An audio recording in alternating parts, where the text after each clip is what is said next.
Come into the sound. Wow. Whoa. These are epic. So you'll need that. I think, yeah, that's your front. I'm going with the stab it into the couch vibe. Okay. Yeah, these ones I think are side diaphragm rather than the end. Did you say diaphragm? Yeah, that's the word, isn't it? Yeah. You got a woolly white or these ones instead of the front on. Oh yeah. See, I think that we should definitely be eating bananas front on. Wait, I'm really echoey. Is that right? The sound's good. Okay. Yeah, maybe not deep enough in there.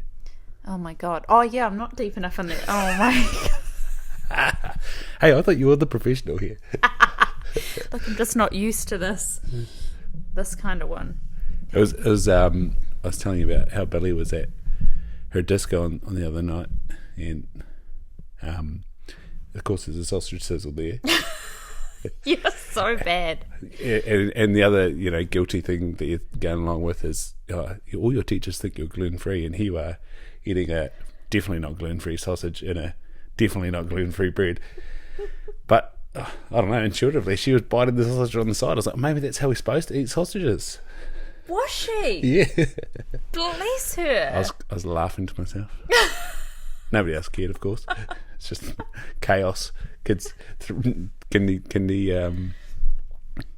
disco. Yeah. Oh, that's so cute. Wow. What does she do with bananas? No. Straight on. Smashes them. Like, slow down. Yeah, okay. Yeah, no. Do you know about the nubbin on the banana? Wait, is that the little brown bit at the top? The nubbin. The nubbin. It's probably not called nubbin. It's just the story I heard, and this guy Peter Attia, he's a doctor, and he's like most doctors, they're a bit sort of quirky, I guess is the word. Okay. Obsessive compulsive to be in that position, to be amazing at medicine. Yes. But yeah, with his family, he's just like, no, you can't eat the nubbin. That's poisonous. They'll kill you. Just tricks them. That's just a gag, dad gag. Oh my god, the nubbin.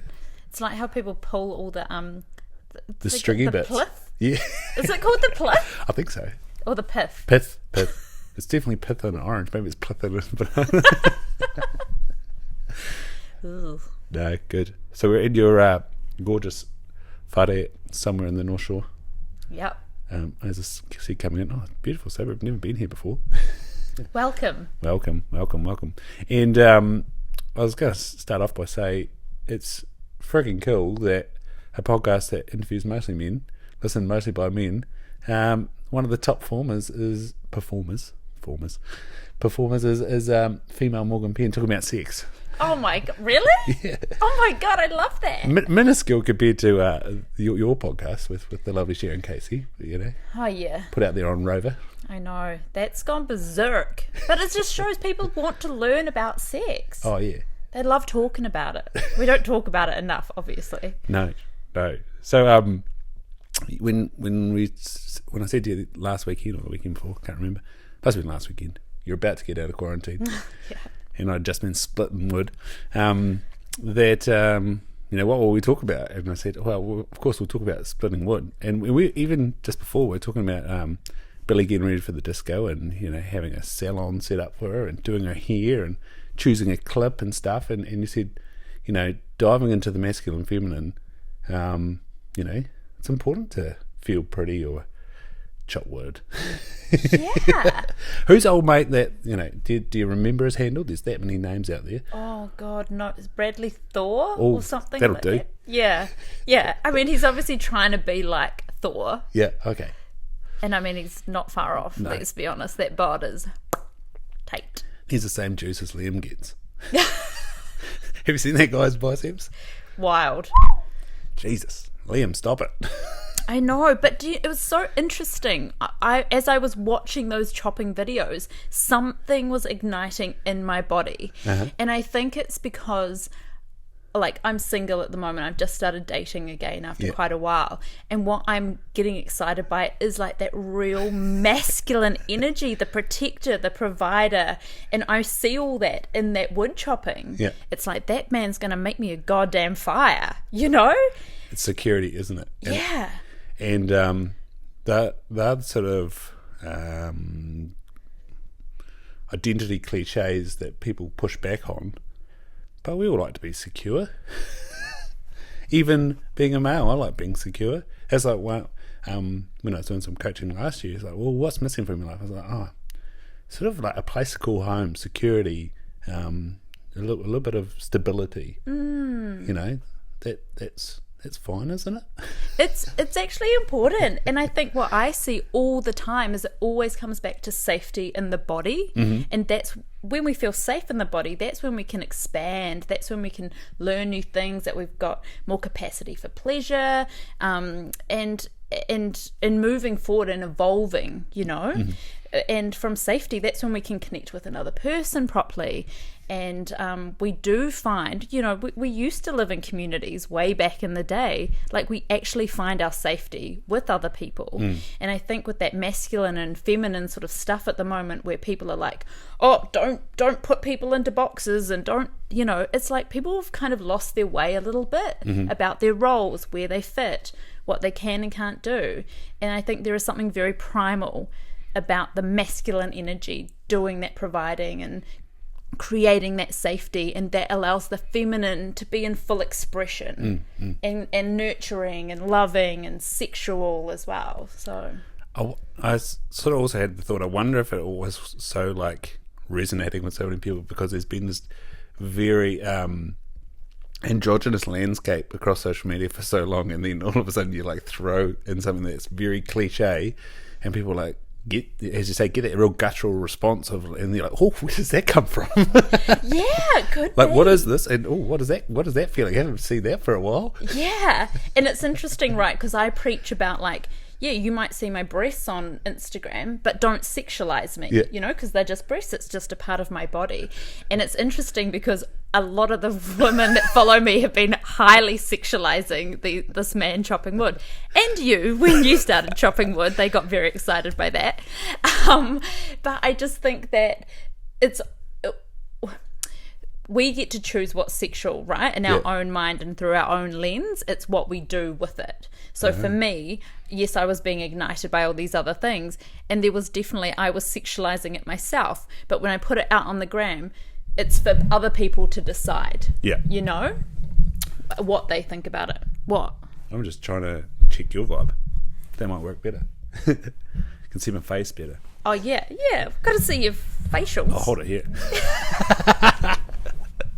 Right in the middle. Right in the middle.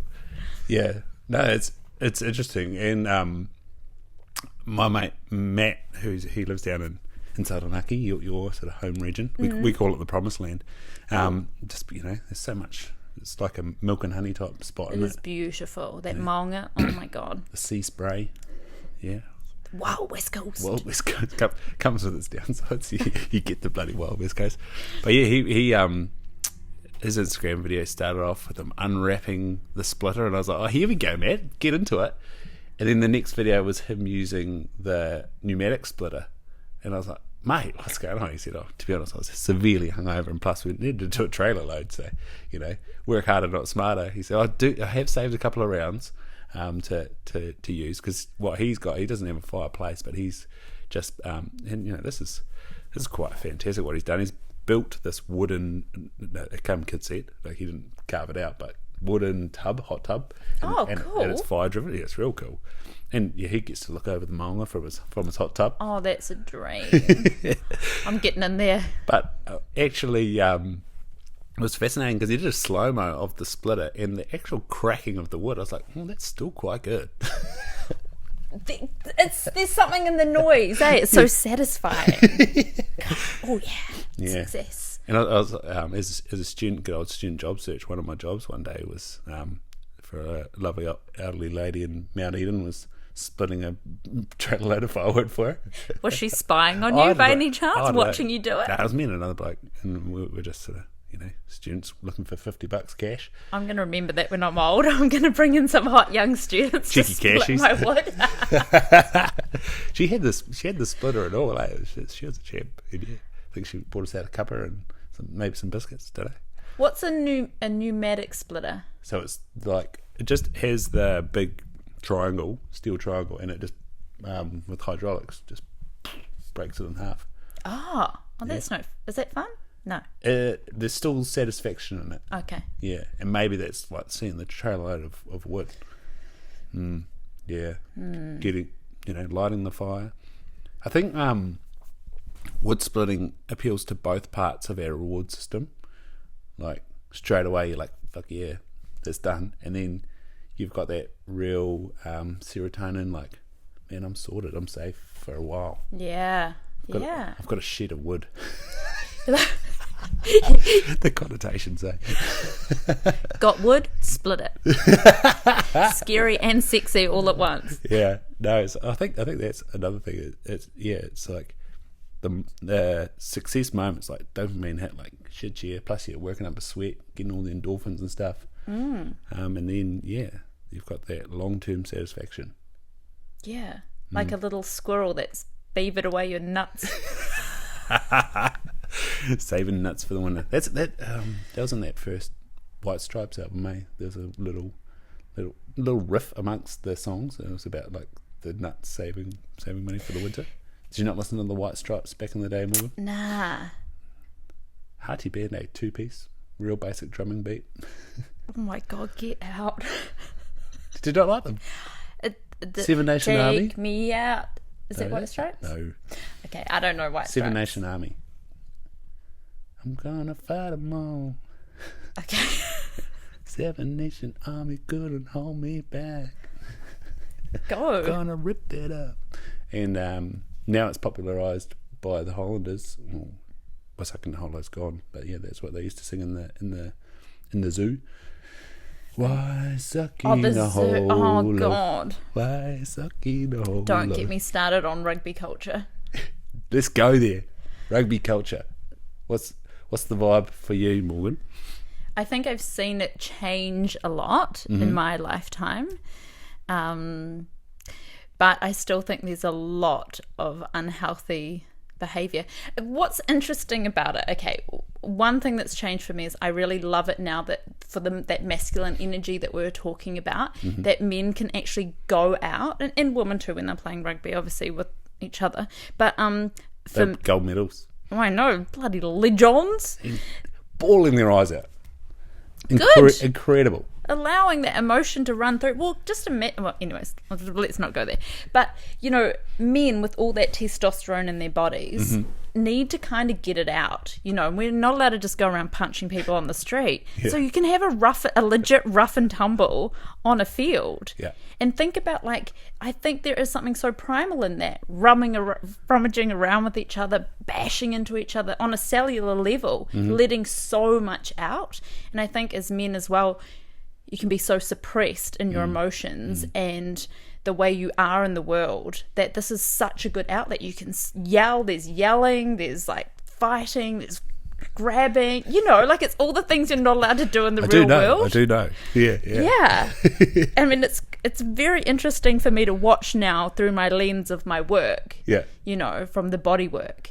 So I think it's fantastic. It's a fantastic sport for getting all those things out. Yeah. At high school, I didn't play rugby. I played football, and I was a shocker for just arguing with the ref or being a bit aggressive, grabbing the old yellow card a few times, and I think one time we ended up with a red, which was no good. But but then I also played water polo, and that's the same. It looks all gentle and elegant above the water, but it's vicious beneath. And it was exactly that. Did you feel like you were having an outlet? Yeah, I just play game after game. It was good. And then what about afterwards? Was it cathartic? Yeah, you were charged, exhausted.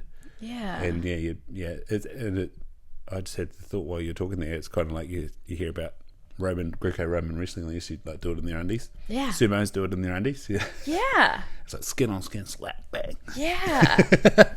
Yeah. So there's that aspect of it, but then I saw it's the I think it's the off the field stuff for me that like gets my goat. Yeah. And initiations and that sort of carry on. Yeah, and the partying and the like I saw this club, like one of my friends' club rugby, like they just won and they were all in like their whites and their ties, but they all had their pants off and they were just in their gruts, just like dancing up a storm and like slapping each other's bums and stuff. And I was like, what is this? Yeah. Like, it's a vibe, eh? It's a vibe, but if they weren't rugby boys, can you imagine the judgment that would have gone on to them? Yeah. I was even Kurt Baker, eh? What was that? Commonwealth Games. What did he do? In the neck on the dude's shoulders. And I haven't seen this. Oh, have you not? No, I missed out. It's like a thing lots of people now do when they win the championship. They'll get one dude in the neck on someone's shoulders and holding the trophy and tag Kurt Baker. Wow. Yeah. Okay. He's made a viral phenomenon. Oh my God. Why haven't you recreated this one for me? No way. It's not my vibe. Nudity's not my vibe, eh? I've got plenty of friends that, get one on two of them and we're streaking through the quad. Yeah. Well, even when I was at high school, first 15 parties, they'd all light their pubes on fire. Keg stands and pubes on fire. Yeah. I kind of miss that smell, it takes me back to my youth. Yeah. Singed. Don't get laser eye surgery. You'll be like lying there, be like, first 15 parties. Triggered. Because the cornea's just collagen. Smells the same. Oh my God. Yeah, they have like a little vacuum above your eye sucking away the smell, but you still get a whiff. Wow. Of the burnt hair smell. Yeah, no, that was the same at the first 15. I never went to the first 15 parties, but I knew that was the vibe. Yeah, they had like links to their pubes and I think it's called like a flaming tuck or something like that. Oh my God. It's been around for years, that. Well, I'm old now, so no, but like I remember explaining that to my mum. She's like, oh yeah, people used to do that at university. It was like, good. Oh yes, Mum. It's been going on in Otago for at least what's that, 40 years. Think about the bushes in the 80s as well. Like, God, that would have been wild. Way more wild. Wildfire. No, but teenage boys. That's probably maybe that's the beginning of the manscaping. Burn-offs. Burn-offs. You control burn-offs. Do you get the old DMs from the what are they called? Shave my balls or something like that. What? Smooth balls. You know how there's the razor companies that don't cut you. Oh yeah. Yeah. No, do you? Yeah. There's a bunch of like, I don't know why they hit me up. Yeah. I don't know. It's a real classic DM gag. Like, buy our thing and we'll promote you. Oh, and you'll get a discount code. You're like, go away. Yeah. It's like jog on. Yeah, and they're in the States, and you're like, do you actually deliver over here? Yeah. How long is this going to take to get here? No, it's good. The social media world. Yeah. No, there's definitely some odd things in initiations in rugby. Yes. Yeah, like listen to Dwayne Sweeting and Brad Weber talk about Morrinsville. They get someone's sock, and you got to, how you've said shoeies. Yes. Yeah, well, it's like a sock. And originally, it was your sock, which is still pretty gross. But then when Brad Weber played for Morrinsville, they got somebody else's sock and had to suck a beer through a sock. I was like, oh, that's disgusting. And then what about the sexual side? What are you referring to? Okay. I actually haven't come across any initiations that have been sexual. I've been lucky in my, what was that, good 12 years of rugby. Yeah. We just ate gross shit and drank too much beer, so you vomited. Oh, yeah. Yeah. Well, I remember when I was dating a rugby player, and they were the Ranfurly Shield. Oh, gosh, yes. Yep. And they would all sleep. They would pound someone on the shield. Yeah, okay, good. There was a thing, right? You know about this, right? Yeah. Like, surely lots of people know about this. And it's just like a thing. Yeah. No doubt. It's, if only that shield could talk. my Maybe God. not. Maybe better left unsaid. I think so. Oh my God. I feel sorry for the person who has to clean it, you know, after each championship. A lot of steel kind of silver polish. So many badges too. Yeah. Yeah. And Could be a bit uncomfortable, eh? yeah. Yeah, you want to make sure you've had a flaming tuck before you jump on the shield. Don't catch a pube. I'm one of those little badges.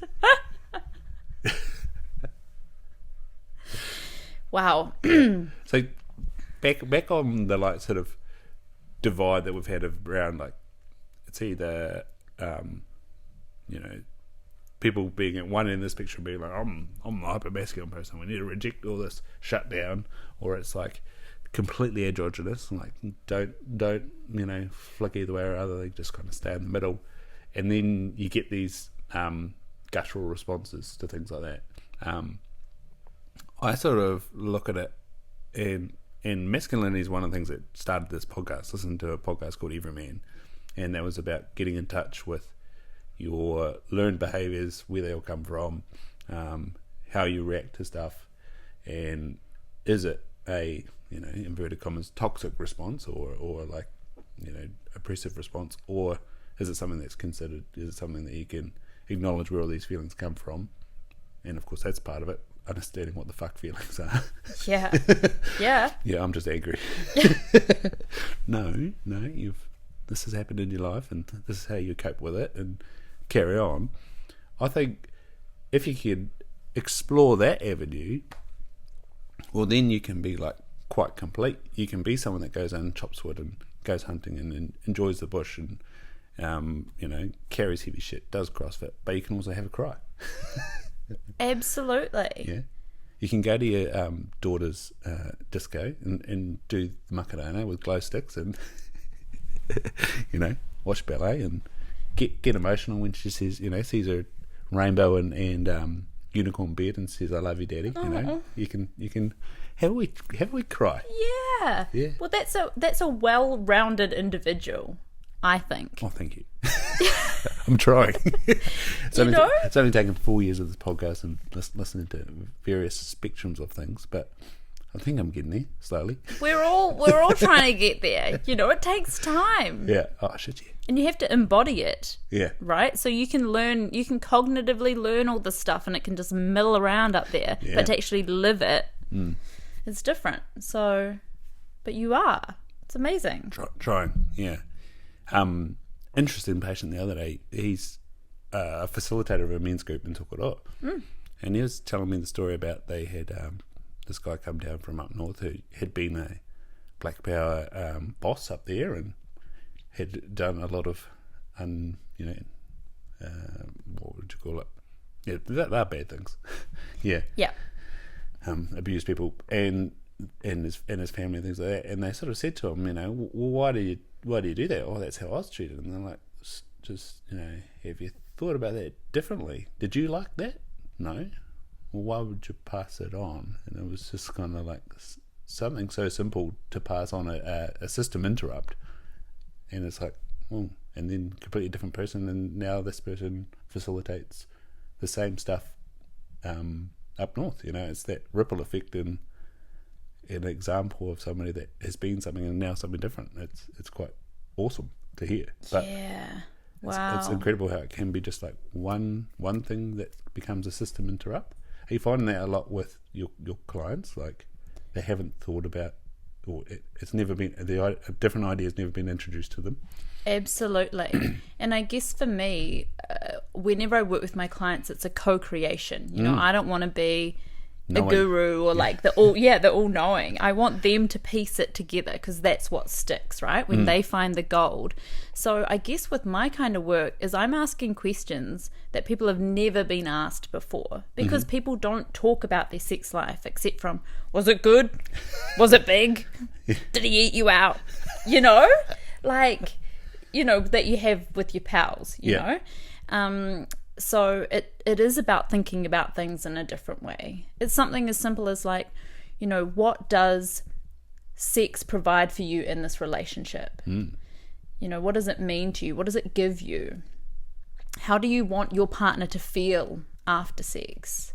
Just thinking about things in a different way so that we're not just going in there and doing things the same way we've done things all the time. Get her end off, as you know, go back to the was it good?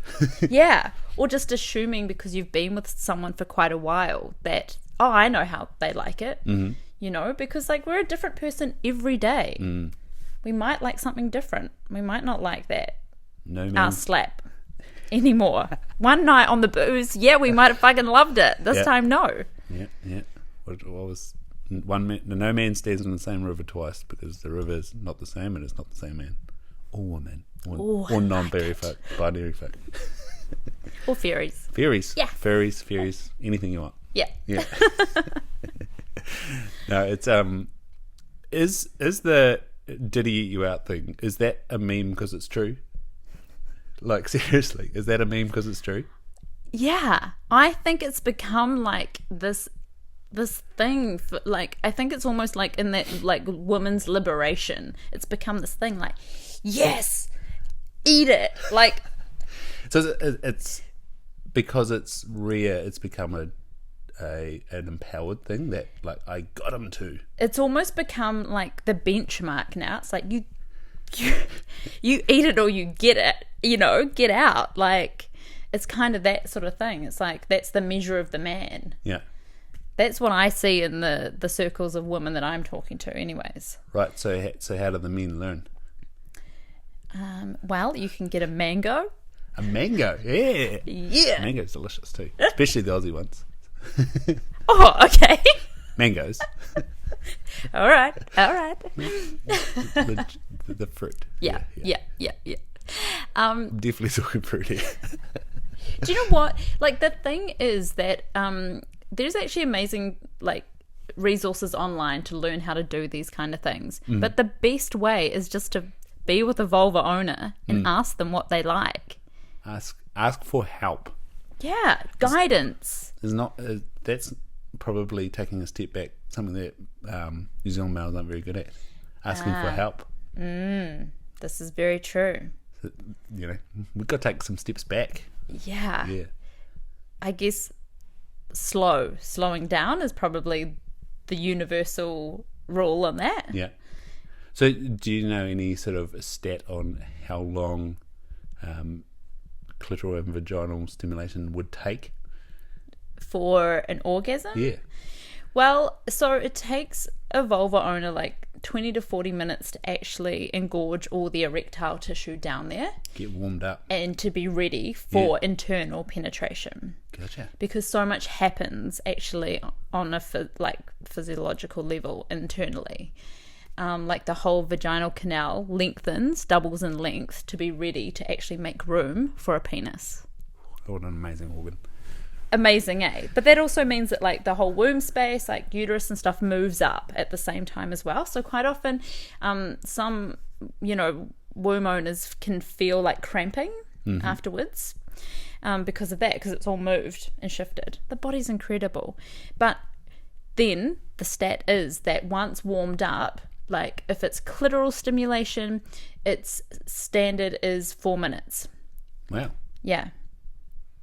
So that's where in the mood does come from, though, right? 100%. The heat you can get, sort of, what's Chinese medicine based on? Qi like?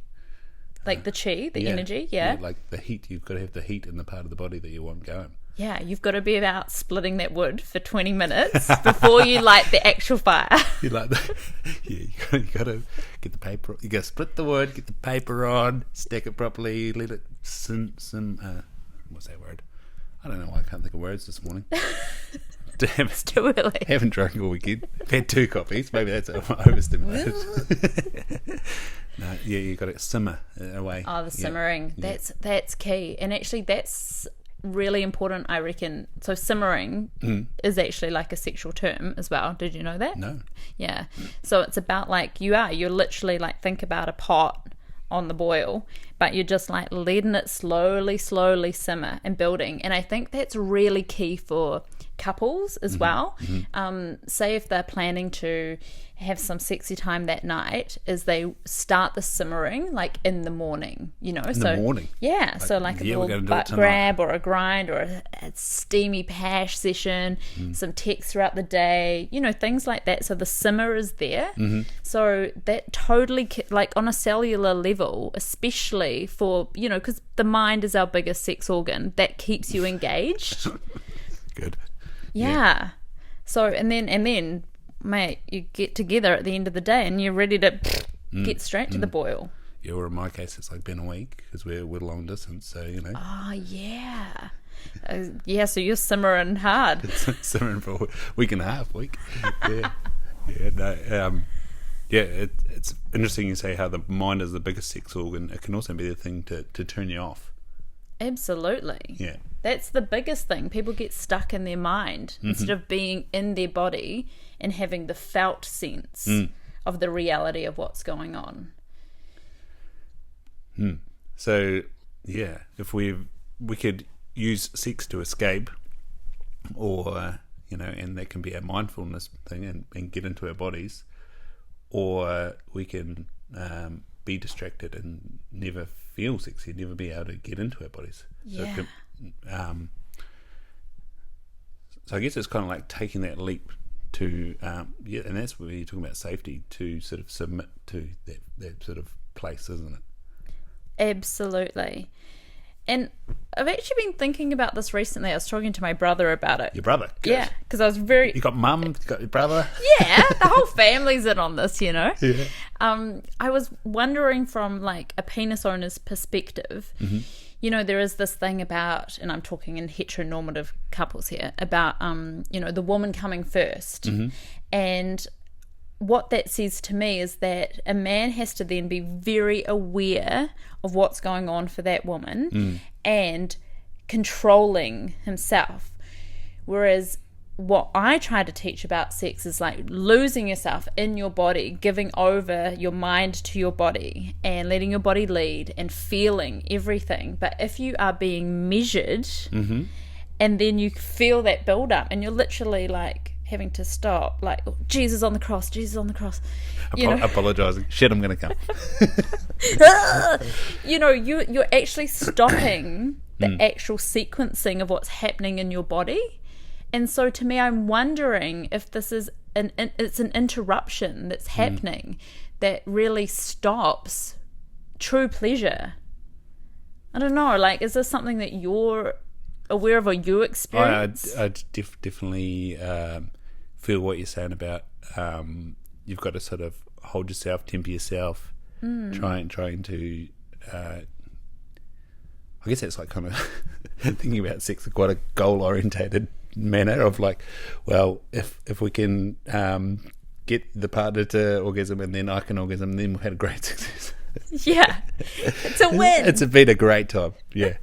All round, Yeah. And that again, going back to that, like it's controlling. Like, did you orgasm on that one? That Yeah. No, but it was great. There was something you brought up about stopping when you're pleasured doesn't necessarily need to mean you've ejaculated or orgasmed. Like, some of the words you put around, like, thank you, that felt great, but I'm done now. Yeah. Well, because society tells us, like, once there's an orgasm, sex is over. Right. Yep. But actually, when we take away that goal orientation, it just makes it way more of an expansive playtime, and everything can be good then. Like, the little, like, leg or inner thigh kisses become, like, heightened and, like, more, because we're not aiming for this big thing at the end. And, and we don't have to orgasm every time. And when somebody is like really pushing for that, you can use other words, but like, I'm feeling so good in my body, I'm just having the best time, and just so you know, I'm probably not going to orgasm tonight or today, this morning, lunchtime, whatever, and it's so funny that we even have to kind of tell the other person that, but because we're so conditioned to be going for the orgasm, we kind of have to have this communication. So where did the sort of sexual revolution come out? Was that like a 60s hippie thing? Well, yeah, for women for the feminists, yeah, Germaine Greer, like all those people that were like burning the bras in the 60s and 70s, yeah, fighting for equality, and because the woman couldn't even get like the birth control pill. They were ashamed, and abortion was illegal, and I mean it still is in some places, but the freedom around sexual choices for women just weren't there. But yeah, I guess we look at like even Playboy, they did so much in the 60s and 70s. I mean, I'm on the fence about old Hugh Hef, but it actually did so much for women because it was actually liberating, but also derogatory as well in a sexual sense. But I don't know, we are sort of like swinging in roundabouts, and a bit like the masculine feminine thing. We end up with sort of a white field. It's almost like women have to be everything now. They have to be mothers. They have to be successful. They have to be sexy. They have to be elegant. They have to be professional. And it's like, well, what do you want me to be? I was having the conversation with my mum. Like she said, I was the first person to go back to work after having a child within 2 years, and it took 5 more years for somebody else to do that. And I was like, wow, how about that, Mum? Like, that was not expected of you, but it was allowed, and you had permission, and you had the support to be able to do that. Well, not necessarily support, but there was something that was in place that, hey, you could do that. I then sort of said that's now become expected of women. Like still have the career, have the family, have the house, have the 2 cars, have the holidays, have the clothes. It's a lot of pressure. Yeah, there's like the expectation level is with each groundbreaking thing for women. I think there's also becomes expectation, and that was something that I heard that women. This is probably generalization of a male, but that women sort of feel like they see a benchmark and that's becomes perfection, and anything that's not at the benchmark is almost, it's not good, it's not complete, it's not whole. Whereas a masculine way of looking at things is slowly improving, having the goal out there, and that's what you're working towards, but every day you're getting better, or every moment you're getting better, every situation you're getting better. You're going to go up and down, but the overall trajectory is towards that thing. And I wonder if that's what's sort of tripping us up a little bit. And so when it comes back to sex, it's like, well, we've both got an orgasm, he's got to go down on me, we've both got to be groomed and ready and smell good and all those things. The lighting's got to be right. I've got to be able to see you, but not, you can't see too much of me yet. I've got to have done F45 5 times this week and looking ripped, and hair's got to be in place. All these things that then become the expectation, and then we get into the moment and go, oh, I'm absolutely burnt out. Yes. I think there is something very true in what you're saying, and that pressure, like orgasms hate pressure. I have to say it. Yeah. So all those kind of expectations, and I think this is probably why sex gets put on the back burner a lot, because you're right, like especially for women, keep the house clean, get the kids fed, be a loving partner, whatever, go to work. All that stuff is what the world sees. It's about what the world sees, not necessarily what's true to them, right, as a measure of success. And then, but no one's seeing the sex life, right? No. So that's something that can just like, I'm so tired. Yeah, no one. That's an interesting statement. No one sees the sex life. No, but I do. But it's like that's one of the assumptions of a completed person, is that you're fulfilled, and that's something out of that like sexual revolution, that feminist revolution, is that you're fulfilled completely, and that includes being sexually fulfilled. Yeah, but I reckon how you do life is how you do sex. Okay. So, when these people prioritizing other things and doing it for the world, that's why they're not having an amazing sex life, because the world isn't seeing the sex, so it doesn't matter. So, but if someone who's very true to themselves, they're probably going to have a really juicy sex life. Good time. Right. So I said you will talk about some anatomy. Oh, yeah. Yeah. And what I meant by that is for the penis owners out there, understanding that the glans is the same as the clit or similar to the clit anatomically. Yeah. And if you think about the bloom of the glans, which is the tip or the helmet or whatever you want to call head, it, yeah. the thing that's hiding under a force canana, then you want the that blooming feeling through your penis into that. That's kind of how I think about male orgasm. It's what you're trying to create amongst down there. And I think your cushion and your little demonstration of a clitoris and the legs and the branches and stuff is about creating the bloom and the erectile function of the clitoris. Yeah, spot on. For those that don't know, I have actually studied reproductive anatomy. I was just thinking, am I meant to get all my bits? Yeah, get all your bits. Okay.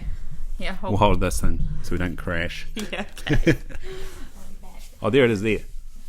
Well, I've got the little clitoris structure here. There. And then I need to get my penis model, but it's actually in the post. In the post? Yes. Where's it coming from? It's coming from China. But we can use this. Yeah, it does same vibe here, I guess. Without the vibes. Okay. Anything else? Oh, maybe some diagrams. Diagrams, look at this. The illustrated clitoris. How amazing. How good. Yeah. Okay, let me just check. We've got a lot of AMSR going on right now, like the opening of a folder. You're tutting, alright. That's alright. Okay, let me. Well,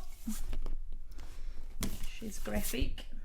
Those images are used across the board, eh? I wonder who's got the trademark on that image. That pelvic floor one they had before. Oh yeah, that's so. It shows what's going on, eh? Yeah. It's actually such an incredible structure, I reckon, the pelvic floor. Yeah. I don't even like to call it a pelvic floor because that makes it sound really hard and like it doesn't move, but it's a diaphragm. Mm. And it's holding all our organs in. Yeah. And I think, do you know what? Kegels are amazing for men. But I don't think men do Kegels. So with Sharon, you're saying about breathing into your anus. Oh, yes. Anal breathing. Yeah. Yes. That at the sort of hypermasculine end, there's this fella, Elliot Hulse. He comes from a powerlifting and strongman background. So Okay. so you can probably grab his vibe from there. Okay, yeah. But one of his big things for a while there was breathing into your balls and like your anus.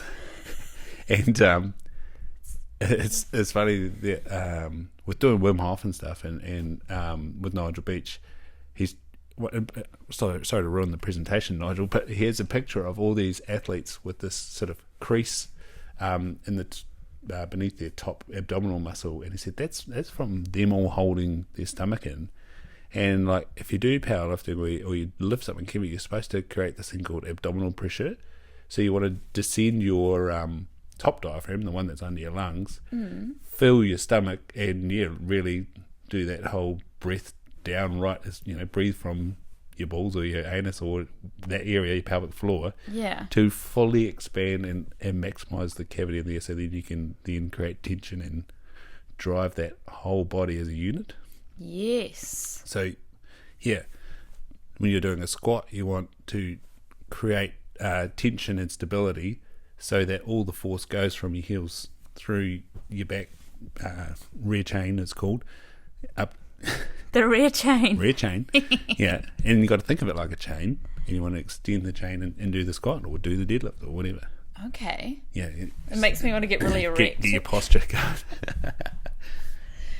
Oh, that's so interesting, because for anal breathing, the biggest key about that is for... Are you doing it right now? Yeah. I saw something in your eyes. I'm a bit like Sharon, I'm like thinking about it. Yeah. It's about the placement of awareness in the body, because we don't really give much attention to our anus. Like, during our waking day, except from when we have to shit. Yeah, I was about to say, except for when you wipe your ass. Yeah. Is it clean? Exactly. But it's like, it's such a important part of our body that gets kind of shamed and grossed even when we're babies, we don't have much time out of nappies, but when the nappy's off, that's when kids normally go and touch themselves, and parents are like, ugh, yuck, get hand out of there, yuck, yuck, yuck, or changing nappies and like, poor, oh, yuck, really carry on and really vilify that part of the body.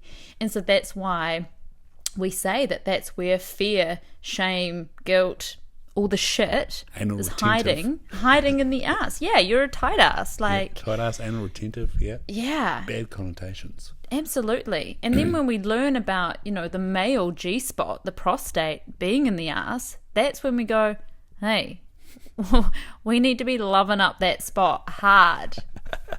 Or soft. Or soft. Preferably soft. Very soft, actually. Yeah. But I think that's a big stigma as well. There's like internalized homophobia about, pleasuring the prostate, because it's, back in the day it was seen as like you would only go in the asshole if you were gay. Yeah. But I think that's changing. Do you know who Dave Hughes is, the Australian comedian? No. So he's like a sort of punk rocking looking fella. Okay. He's quite tall and big nose, long hair, and that's one of his jokes. And I've heard Joe Rogan do a variation of it, but it's like he talks about how when he got to the UK, people were giving him stick about having an earring in his right ear, I think it was. Okay. And they're like, that means you're gay, Dave. He's like, oh, that's interesting. Where I'm from in Australia, to be gay means you have sex with another man. And then he's like, and then all these people saying that, like, oh man, you've got to be so soft to be a gay person. Like, oh, I think they're bloody tough as. They're scared of nothing. They fuck men. He's a quite philosophical. I don't know if he's still around or not, but yeah, it was about 5 years ago, and just one of those people that puts you in tears. Yeah, oh, Dave Hughes. okay. Yeah, and it's just because he's not like muscly guy, but he's like burly and deep voice, rocky sort of guy. He's just making this joke about like, oh, get over it, mate. It's just an earring in my ear. Yeah. I actually have had that situation of late. I've got a couple of business socks out of pink, and I was at the gym in Hawke's Bay, and the guy goes, "Those socks are a bit gay." And I was like, "Mate, they're socks." Yeah, they're happy. Get a grip. Yeah. Oh, see, I hate when that word is used in a derogatory way. Oh, I did. Just. I've been pretty good at not doing that, and I had a system interrupt. Yeah. I was talking to my mate who I went to his wedding, and then now he's come out as gay, and he's very happy now, which is freaking awesome. He's actually doing really good work around youth and homosexuality. Awesome. So he's a teacher up here, and I was sort of talking to him on the phone. He was telling me about the trials and tribulations of when he came out. He's over in the UK, and he's sort of coming forth to friends he trusted and things like that. And then I was like, oh man, that's gay. And I was like, oh shit, I'm so sorry, bro. and that's probably been like the last time I've used it. And you don't hear it much in conversation, but then a bit like the old wood chopping, it comes out all of a sudden. You just get this go, oh. And I think part of it is a lot of guilt that you did used to, use that as a derogatory term.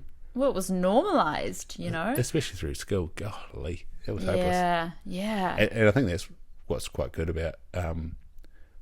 I sort of hope for my mate that like this is really healing, that he can sort of pass on that to people, like and through high school, there is so much homophobia around when we were going through it, and now it's okay to sort of realise or experiment or find out the answer.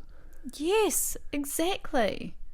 This is what I think so crazy is we've got one life, right? And we've got one body, and there is so much pleasure potential in this body. Yeah. And we can't, we can't just assume that we know what we like in terms of the gender that we are, or what we're attracted to, or the sex we're going to like, or what our bodies are going to like. we have to be curious. We have to explore. And we should be allowed to have the freedom to do that without other people's judgments, you know? And that's why I think, for like prostate owners, like that is an incredible pleasure spot. And if people are not willing to explore it just because of like thoughts that it's yuck or gross or gay, is just blows my mind. I think Jay last season on your podcast termed it quite correctly. He's like, if you haven't tried it, you're missing out. Yeah, exactly. And I've had so many men come up to me and say, oh my God, I love Jay's episode. And that's made me like, you know, explore my own blah, blah, blah. And I was like, yes. And he also said that has been, you know, like he's been on so many podcasts and stuff like that. And that is the number one thing that whenever people see him out in the world, that's what they talk to him about. Holy shit. I know. The poor guy. Now he's known as the butt guy. No, Jay's not known as the butt guy. Okay, I just started that rumour. I'm sorry, Jay. No, Jay's so many things. Oh, I know. I think, you know, like we were saying before, Jay's the guy that could cut wood, ride a Harley Davidson, and he can never cry. Absolutely. You know, is it, you know, loving, doting father to his two boys, and him and Anna give each other shit, but, you know, it's how they work. Couple goals. Oh. 100%. No, they're hilarious. Yeah. So yeah, we got the old demonstration now. Yeah.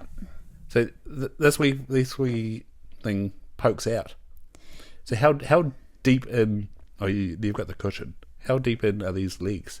They're pretty deep. So this is, if this was this is the vulva, obviously not to size.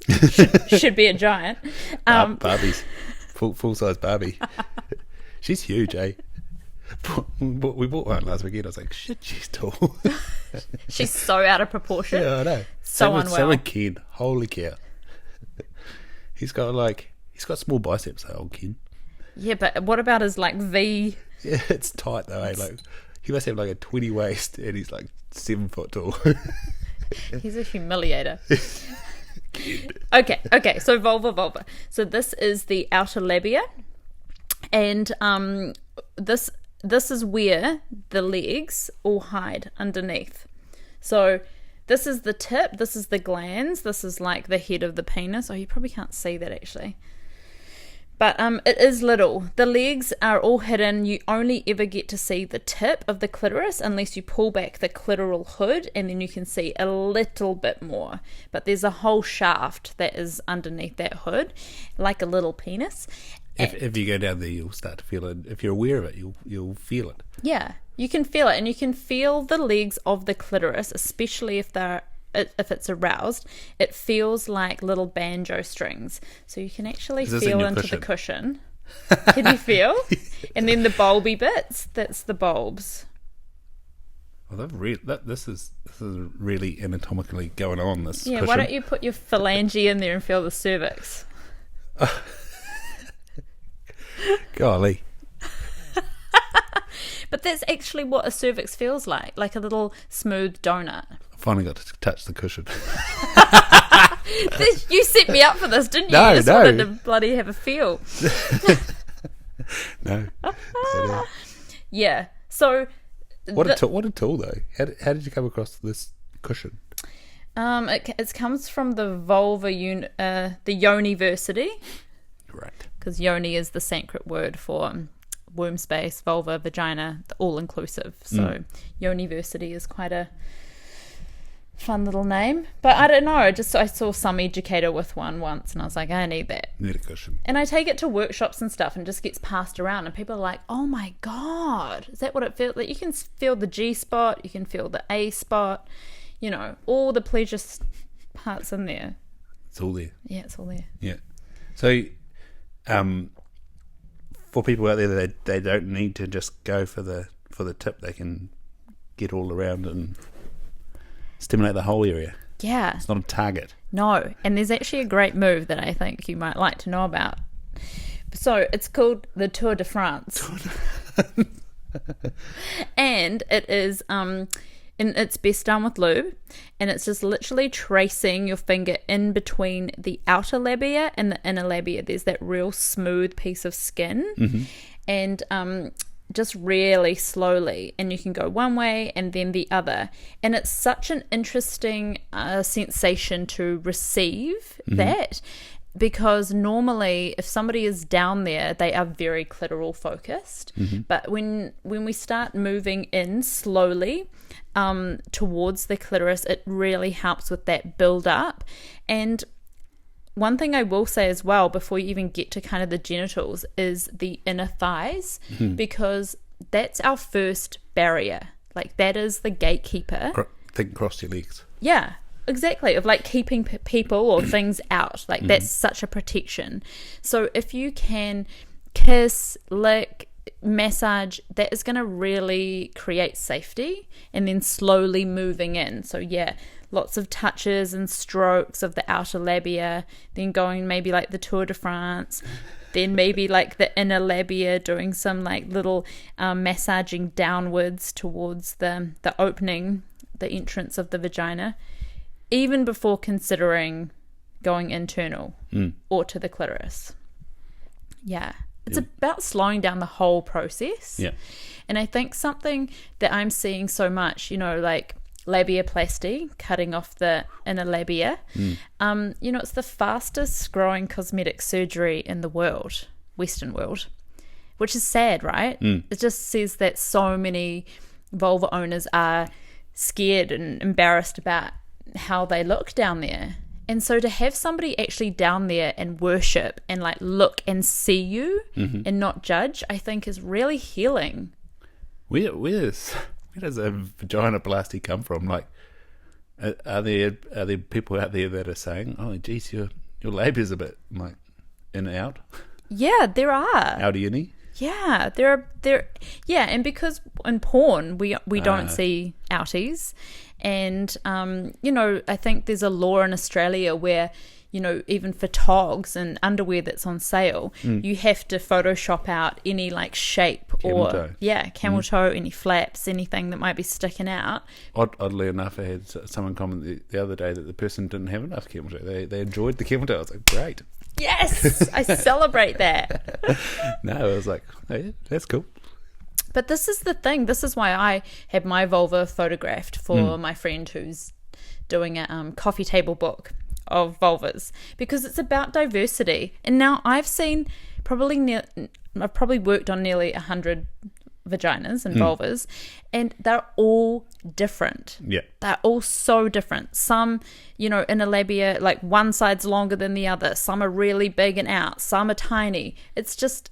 Some look like flowers, some look like lettuce. Like, it's all beautiful in their own way. Back to the rugby. It's like if you're in the showers, well, not so much these days. Plenty of people sharing their undies, but 10 years ago when you were all sharing the neck, no two dicks look the same in the shower. Yeah, exactly. Well, nobody's noses look the same. Why do we expect like vaginas to look the same? It's crazy. Yeah. Oh, there's some weird ideas. Photoshop, no help from Photoshop. No. Yeah. Well, if that's not normalised, and so people don't get a chance to see that diversity, or representation matters, and we don't see that in genitals.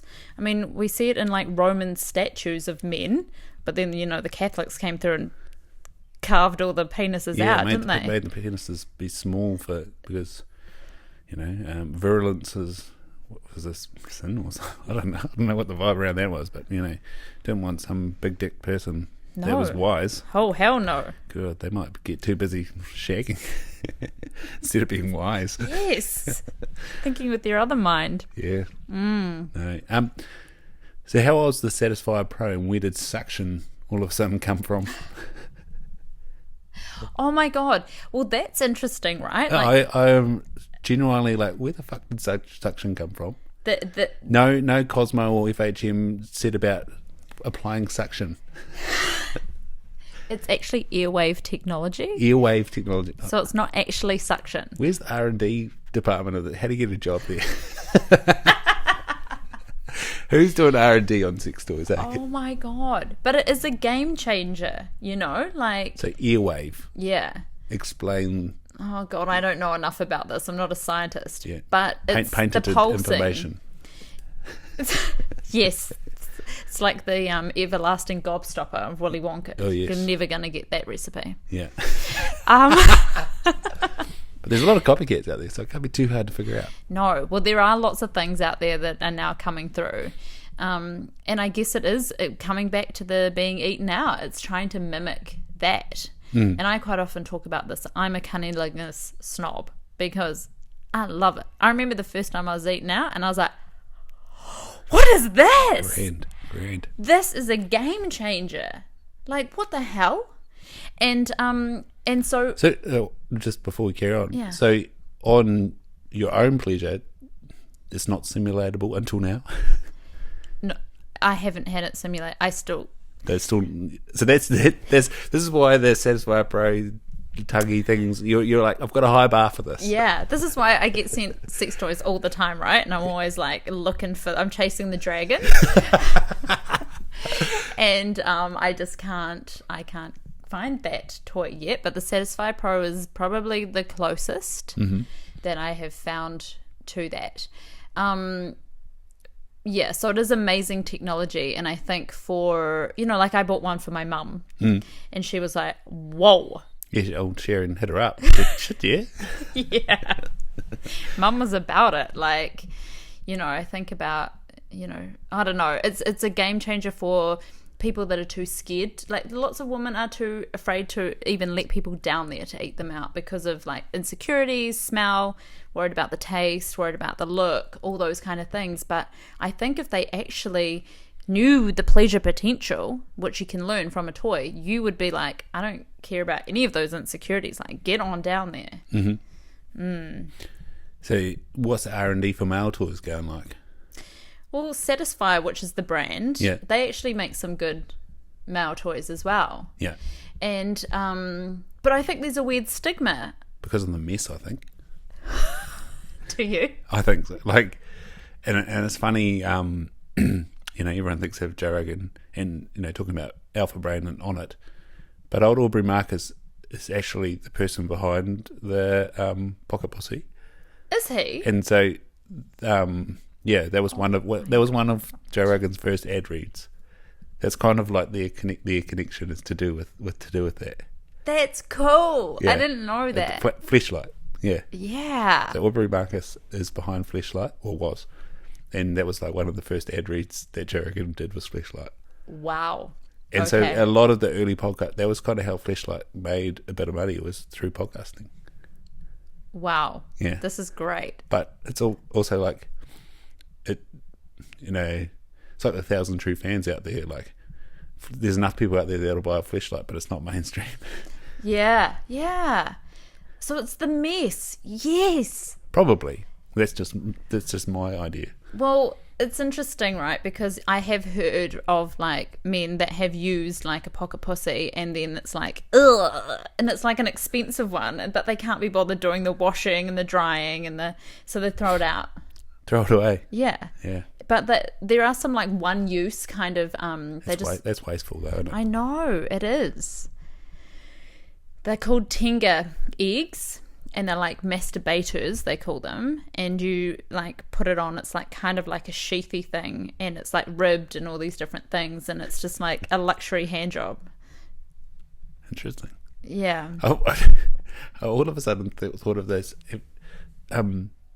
Scott, is your friend? No. Yeah. You know how before he left his old job, he was videoing the guy with the massage balls on the chair that sit on the middle of the back? Yes. So there's like balls that rotate in there, and they're also quite knobbly.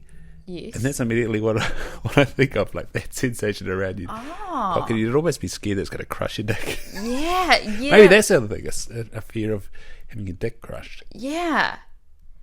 I don't know. Do you think that's what it is? I'm just coming. I don't know. I'm just coming up with my ideas and thoughts and things that are coming to mind when it comes to a masturbator. What would the ultimate like pleasure sensation be in a toy for a penis owner?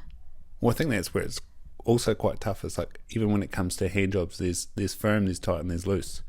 And so, how do you control firmness? What is firmness? Well, it's different to the individual, right? And this is where the communication needs to come in. Yeah. the R&D department for men's toys needs to step up. Yeah. But, okay, then what's your thought about, because, I think a few men are feeling quite insecure about things like the SP2, the pleasuring for women.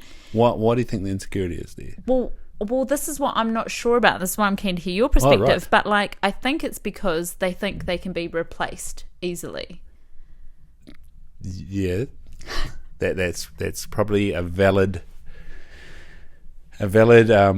concern for some people, and it might be my mindset, but I kind of think that there's probably a learning opportunity. There's two ways of looking at things. Like, I could be outdone, or I could learn something from this and understand what's going on, because there's always going to be that human connection thing going on there, and the feedback thing that we're talking about going on there.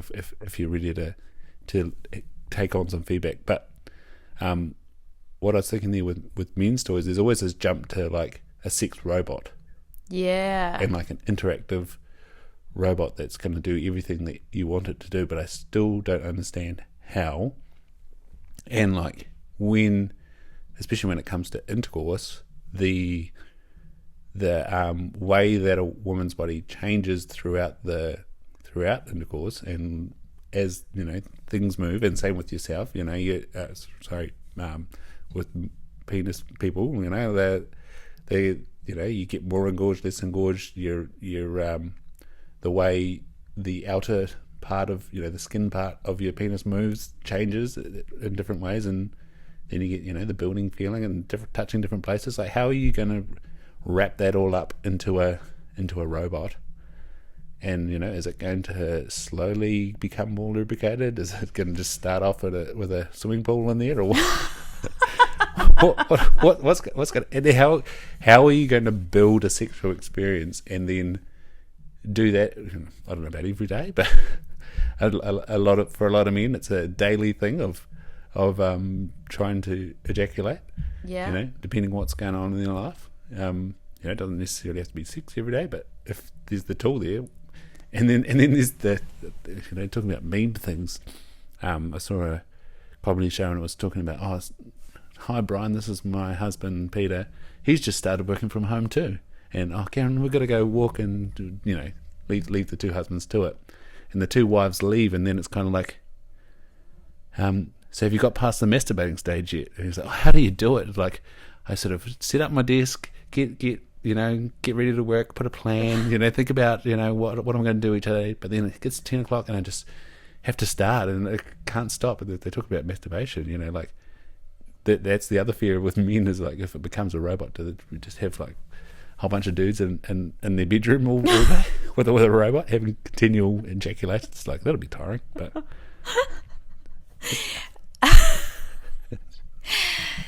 well, but this is what I wonder. Like, it's like, does it come from suppression? And then when you're allowed to, or when you've got like something that you just can all the time, do you just then want to?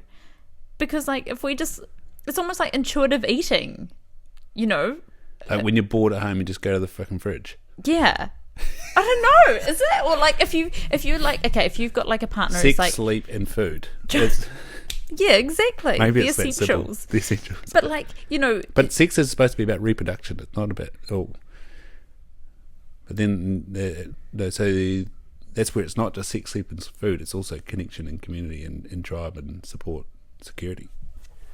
And why the hell did God give us clitorises? That ain't part of the reproductive system. There's there's nothing that we need about that except from pleasure. That's all that does.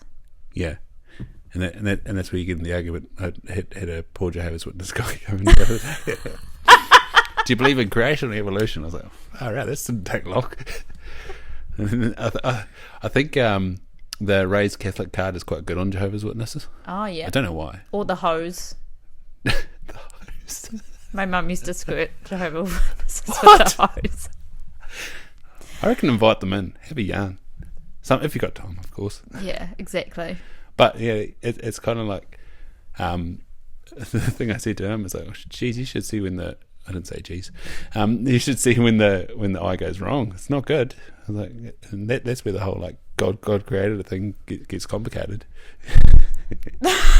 And it's the same with this. It's like, well, did God create it, or was it we've got a couple of hormones that flick one way or the other, and depending on what's swimming in the soup, reproduction is unreal. Unreal, especially now that we've embryology is unreal. Well, yeah, and reproduction, it's all in the same vibe. I know, large crossover in the Venn diagram. And we're still learning. Oh, yeah. You know, we've just learnt in the last few years that it's actually the egg that chooses the sperm. It's not the sperm that's the best swimmer that we thought. Yeah, there is a little bit of a battle going on, but yeah. Yeah.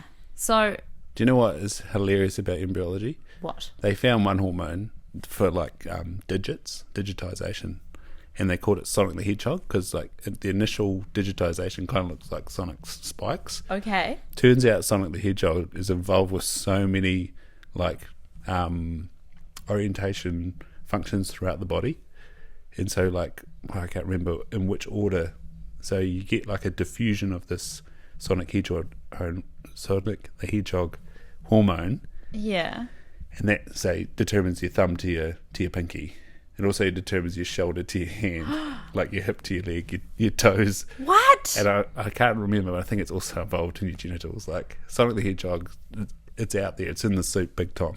Whoa. You should look up Sonic the Hedgehog. We need some more appreciation for Sonic. I know, but it's just like found one thing. Oh, it's digits. Oh, it looks like Sonic the Hedgehog. Whoops. Classic. God, the body's amazing. Incredible. I know. Yeah. And yeah, just the soup. You can get this guy or this. I don't know, is it right to call them guys and girls? I don't know. Well, we're not meant to gender things, but yeah, go for it. These organs. Yeah. And these two are related. I know, and they're so similar. Yeah. Especially like in the formative... you take away the curtains. Yeah. Draw back the curtains and there they go. Yeah. I know. And, you know, this is the thing as well, what I try to bring into sex is it is a whole body experience, you know, and we can wake up the whole body. The whole body can be an erogenous zone. And all that an erogenous zone is, you know, nerve endings, a cluster of nerve endings. And that's the same with like the head of the clitoris, the head of the penis. We've just got all these nerve endings. That's why it feels so good. And we've got them like in our neck, behind our ear, in our wrists, nipples, you know, underarms even, you know. So you can wake up the whole body and make it feel so good. Do you know what's funny? Like being tickled and aroused. Like, so I'm a very ticklish person, so it's very, and again it goes back to that crossing the legs thing, and you need to use a bit of breath work, a bit of anal breathing to calm yourself, to then let yourself sort of fall into being touched in these erogenous zones to be aroused. Yes.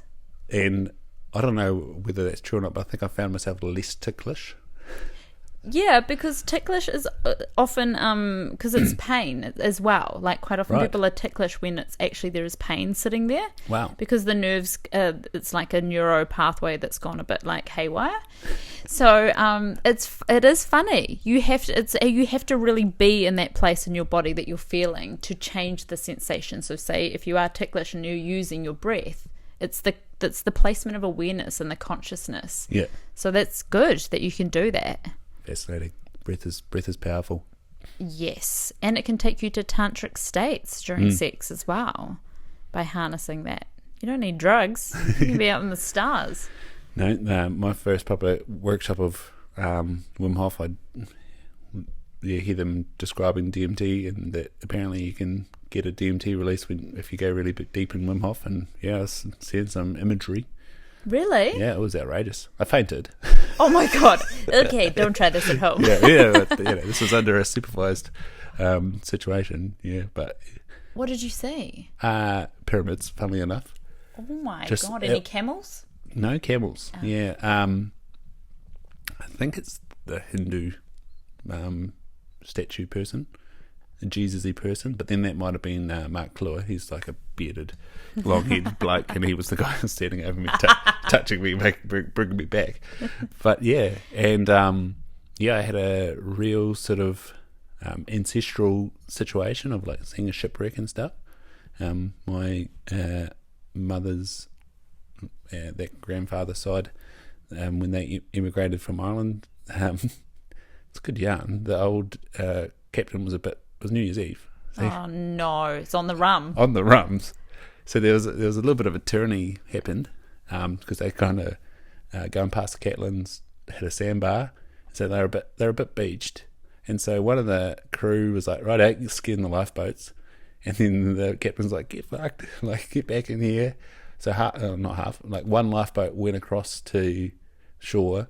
Another ship was coming down from Dunedin going to Bluff, and it tried to help them, and the captain told them to fuck off. Oh my god. And then so they got off the sandbar, and then they kind of went past the river mouth, and then they beached up on the other side of the river mouth. So that's where they like fully shipwrecked. So it's now called Surat Bay after the ship. But half the crew and passengers were over the other side of the gigantic estuary river mouth, and they were supposed to be going to Dunedin. And that's your ancestors on that boat. Yeah, come all the way from Ireland.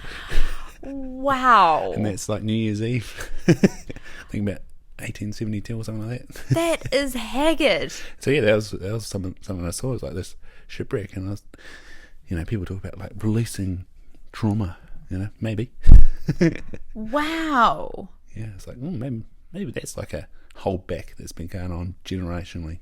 Potentially. They say like the ancestral stuff's in the bones. In the bones. Yeah. It's in your bones. Yeah, and quite often, we don't really, like, we actually hold so much tension and stress in the bones as well. Mm-hmm. And with the hands-on body work that I do, I put a lot of pressure on bones and holding, and it can feel so safe and so comforting. And I quite often have, like, clients that are like, whoa, this feels really old. There's something else that's happening right now. I'm like, wow, because the body... Yeah, like we're made up of DNA of like back and back and back. Yeah. It's there. So I wonder on my old man's side of the family, the lower back's about. Which, the sacrum or? Yeah. So they ended up with bad sciatica. Like, because is it a perculum? I can't remember. A hole where the nerve comes out. It was a bit tight. Oh. So you get irritated nerve, and then it whacks on the bone, and then just spasm big time. Oh, yeah. Yeah. Ouch. My mum has a story of dad lying, face down on the ground because nobody's comfortable, and just like literally flipping, like not intentionally, just massive pulse of energy, just like woof, and he ended up on his back. Wow. Yeah, he had surgery which fixed it. Like, Okay. back surgery's pretty sketchy in the outcomes, but no, he's had a great one. Wow. Yeah. So then my grandpa was like, that seemed to work. I do that too. And yeah, it helped him out too. Wow. So it's something to do with the nerve structure down there. I think the like you say, kept in the bones. That's what made me think of it. It's like the hole that the nerve comes out is not big enough. Wow. Maybe. Because the sacrum's so special because it's the last bone in the human body to decompose. Wow. I know. What's that about? Sacrum. I got a broken coccyx. Ooh. Yeah. Oh, I could fix that for you. Could fix it. Well, I can go in there. How much will this cost? For you, very good price. Very good morning price. Special price. Sunday price. Well, like I can, when it's out of alignment, I can put it back in alignment through the anus. I bet. There's nothing like having your pelvic x-ray chucked up on the screen. One, seeing your coccyx out of space, and two, seeing your outline. You're like, oh, great. Oh my God. Yes. Ah. That's hilarious, hey? Yeah, so I had a hip issue. Yeah, again, back to the bones. Yes. Yeah, that might have been maternal lines, because that's where all the hips all came in. Mm-hmm. Or it could have just been playing soccer and swing breaststroke. Who knows? Or you're rough and tumbling in the water polo. Water polo, yeah. All that, what's it called? Egg beater kick.